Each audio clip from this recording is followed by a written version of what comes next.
વડોદરા બાદ બેટ દ્વારકાનું તંત્ર મોટી દુર્ઘટનાની રાહ જોઈ રહ્યું છે। અહીં લોકો કરી રહ્યા છે બોટમાં મોતની સવારી। વડોદરામાં બોટ ડૂબી જવાની ગંભીર દુર્ઘટના બાદ પણ લોકોએ જાણે બોધપાઠ લીધો ન હોય એવી ગંભીર બેદરકારી દાખવી રહ્યા છે। જુઓ ઓખાથી બેટ દ્વારકા જતી ફેરી બોટ સર્વિસનો આ વિડીયો, જેમાં અડધાથી વધુ યાત્રિકો લાઈફ જેકેટ પહેર્યા વગરના જોવા મળી રહ્યા છે। એટલું જ નહીં, બોટમાં કેપેસિટી કરતાં વધુ લોકો બેસાડાય છે।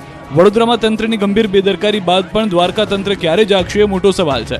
તો કેવડિયા એકતાનગરમાં જે બોટ સુવિધા પ્રવાસીઓ માટે ઊભી કરવામાં આવી છે, જે વર્ષોથી ચાલી રહી છે અને અહીંયા સેફટીની ખાસ કાળજી રાખવામાં આવી રહી છે।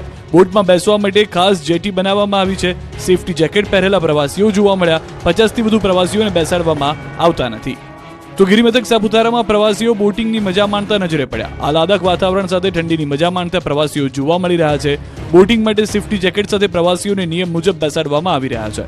વડોદરા બોટ દુર્ઘટના પગલે રાજકોટના ઈશ્વરિયા પાર્કમાં તંત્રે ચેકિંગ હાથ ધર્યું, ત્યારે મામલતદાર વસીમ રિઝવી સહિતની ટીમ પાર્કમાં પહોંચી હતી, જ્યાં થઈ રહેલી બોટિંગ એક્ટિવિટીને લઈને નિરીક્ષણ હાથ ધર્યું હતું, જેમાં લાઈફ જેકેટ અને પાવર બોટ સહિત સેફટીના પૂરતા પ્રમાણમાં હોવાનું જાણવા મળ્યું છે।